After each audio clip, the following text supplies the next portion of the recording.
Good evening, fans, and welcome to yet another edition of this program. Um, Today, I will be broaching the topic of drugs and young children and teenagers as well.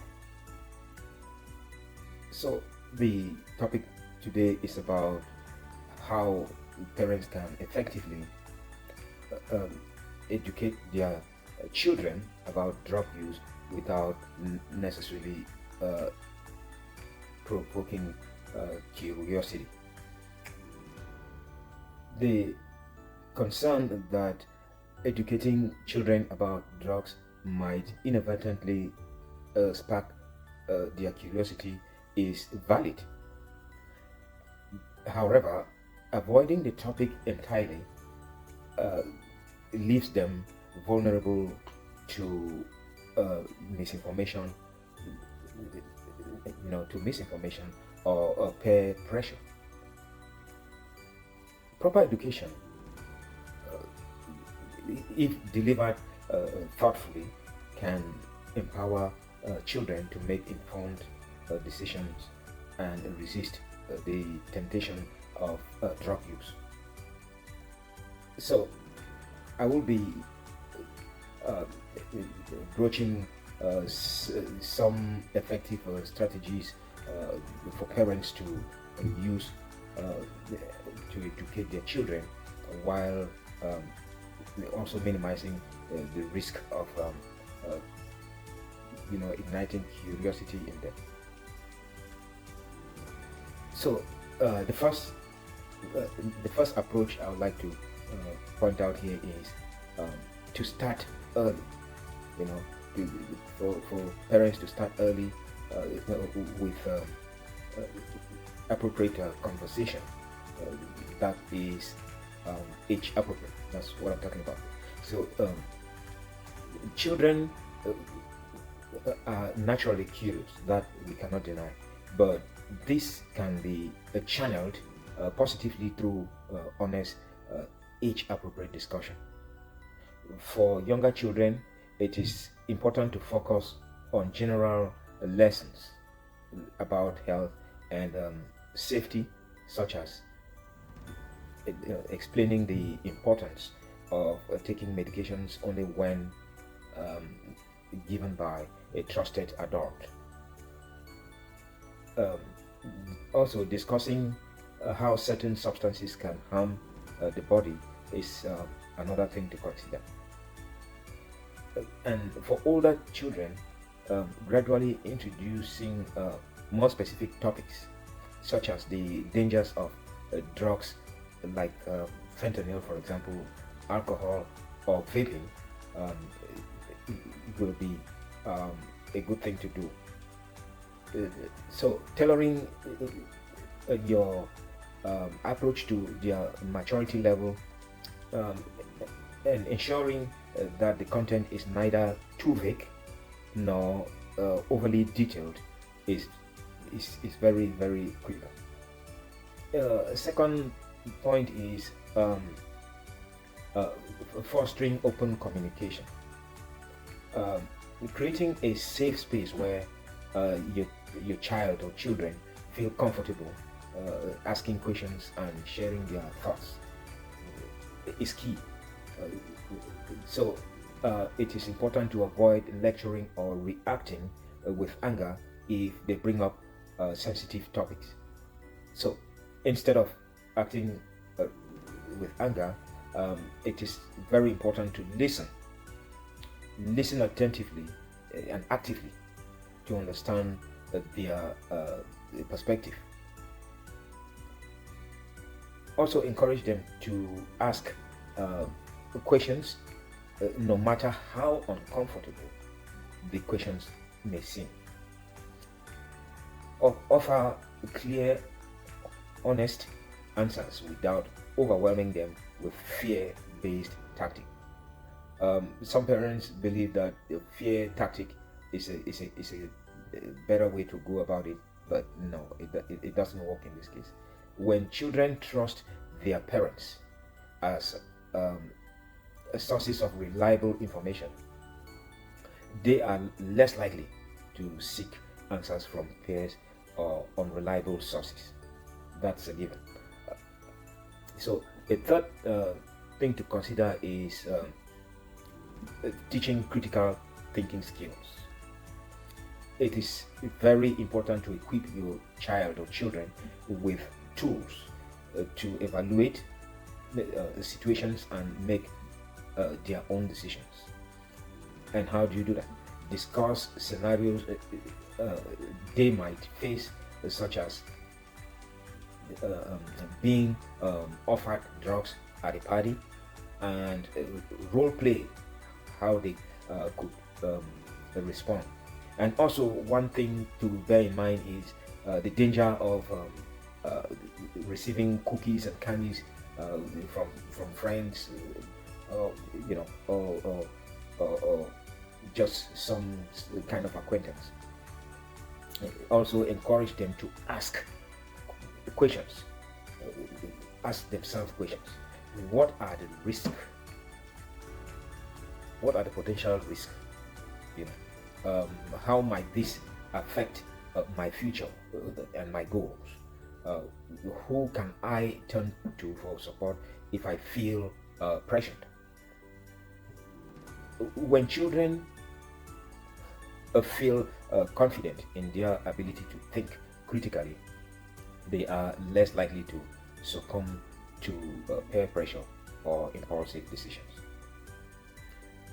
Another aspect to consider is um, setting a positive example. This is very important. Children often mimic the behavior of their parents. Uh, so, modeling a healthy lifestyle by avoiding substance abuse yourself, managing stress, or relaxation technique, or using relaxation techniques is very important. For we need to remember that what we do, the kids are watching. You know, so managing stress through constructive activities like exercise, hobbies, or relaxation techniques uh, is very important. So demonstrating the importance of maintaining physical and mental health is another thing.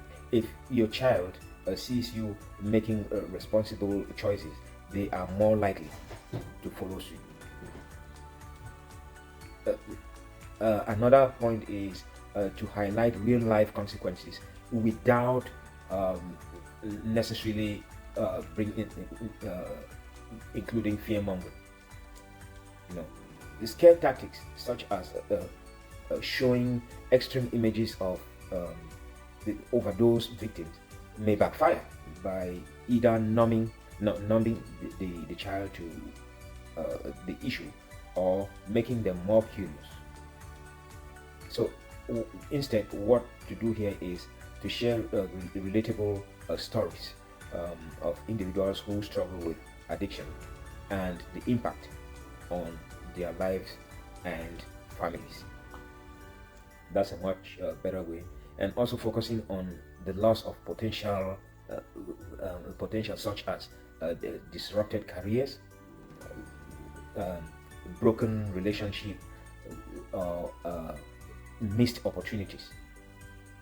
It is easy to explain that to the children. We all know that we've all been through that at a young age. Everybody is ambitious, and to understand that your ambitions could be stifled by indulging in drugs, it can make the child sit back and think again. Um, Also, encourage healthy coping mechanism. Stress and peer pressure are significant triggers for drug use. Uh, it is important to teach your child or children healthy ways to manage emotions and build resilience, such as practicing mindfulness or relaxation techniques, participating in sports, arts or other extracurricular activity uh, will also go a long way. Establishing a strong friendship with positive influences is very important.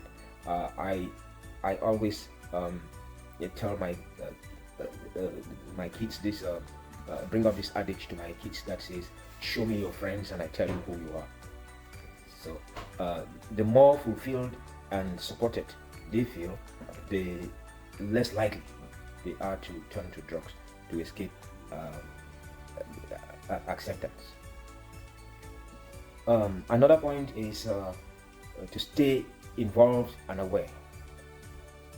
Uh, Parents who stay actively engaged in their children's lives are better positioned to spot warning signs of potential drug use. This involves knowing their friends and social circles, monitoring changes in behavior, mood, and academic performances. Um, Being present at key moments such as school events and making time to regularly uh, um, have family activities is very, very important. Uh, this involvement not only helps you identify risks early, but also strengthens the parent-child bond, which can be powerful protective factors. So, um, another thing is to use trusted education resources, like leveraging community programs, school initiatives, or online resources to supplement your conversation. Many organizations offer evidence-based materials designed to educate children about drugs in a way that discourages experimentation. Some examples include, but are not limited to, drug-free communities support program, the National Institute on Drug Abuse, NIDA, resources for teens, uh, local workshops on drug prevention. Um, Sharing these resources uh, demonstrate that you are proactive in keeping them informed. So, another point is to focus on future goals and aspirations. When you help your child visualize a bright, drug free future, it keeps them focused. Uh, you can discuss their dreams and how drug use could jeopardize those goals. For example, if they love sports, for example, if they love sports, explain how drug use can harm their athletic performances. If they aspire to a particular career, talk about the importance of staying healthy and focused. Linking drug-free choices to their personal ambitions make the message more meaningful and impactful. So another point I want to bring up here is strength to strengthen family values. Uh, so um, instilling strong family values that emphasize respect, responsibility, and the importance of making positive choices is paramount. Uh, Discuss shared principles such as uh, valuing health and well-being.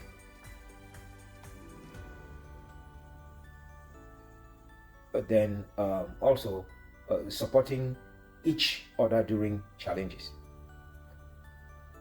standing firm in personal beliefs even when pressured. Because one thing that gets kids in trouble is um, their inability to resist pressure from their peers. Um, a foundation of strong values gives children the the confidence to resist external influences. So, in a nutshell, educating children about the dangers of drugs does not have to introduce them to drug use. It's not supposed to spark curiosity if well handled. By fostering open communication, teaching critical thinking, and modeling healthy behaviors, um, parents can empower their children to make informed, confident decisions that keep them safe. Well, I will stop here for today, and I will continue. This is a broad topic. I will continue it in the future.